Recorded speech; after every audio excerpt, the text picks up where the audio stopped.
Hey guys, Eric here to talk about episode 4 of Jessica Jones, which is AKA 99 Friends. I'm going to go into some spoilers, so if you haven't seen that episode, you've been warned. Alright, still with me. I wanted to focus on Trish here, because I'm really liking where they're going with this character. You know, this is based on Patsy Walker, aka Hellcat, the Marvel superhero. And they're really having fun, I think, with taking this comic book character who goes way back and adapting her. I don't know if people even realize, that many people realize how far back Patsy Walker goes. This is a character invented in the 1940s, so before X-Men and Iron Man and Spider-Man. She was really basically kind of Marvel, or what would become Marvel's equivalent of Archie Comics, who had her sort of teen comic line, just sort of romance adventures.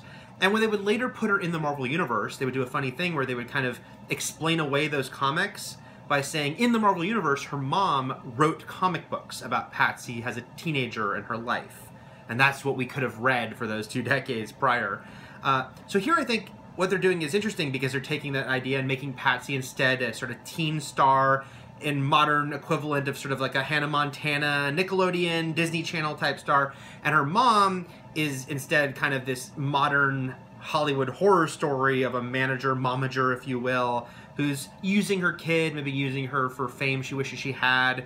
There's a very sort of darkly comic, very Jessica Jones line about her mom blowing judges to get her a Teen Choice Award that fits very right in with this series. I think that's a very clever way to use that comic book past and adapt it and modernize it and put it into this TV show, in this version of the Marvel Universe. Also, I really like what they're doing with Trish and Jessica, who have no connection in the comics, but here are not only friends, but basically sisters. They have a really good rapport, the fact that they're very different and yet still have this connection. But of course, what I want, and what I think other people want, is to see Rachel Taylor get to be Hellcat. And pretty early on, I mean, I think it was the 2nd episode, we saw her fight training and learning, you know, some pretty intense fighting moves. So we're getting there, right? I mean, they're not just going to set that up to not pay it off. And maybe it won't be paid off in Jessica Jones Season 1, but we have all these other Netflix Marvel shows that are interconnecting. So you gotta think, she's putting on that yellow costume at some point. I mean, in the comics, Hellcat was a member of the Defenders for a while, so it would make a lot of sense if she showed up in the Defenders TV show, I think, as Hellcat. I know, I'd like to see that. I don't know if you feel the same. I hope you do.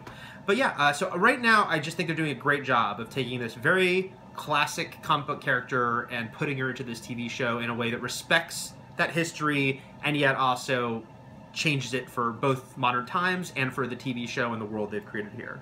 But let me know what you think in the comments, and for plenty more on Marvel and Netflix and Marvel on Netflix, keep it here at IGN.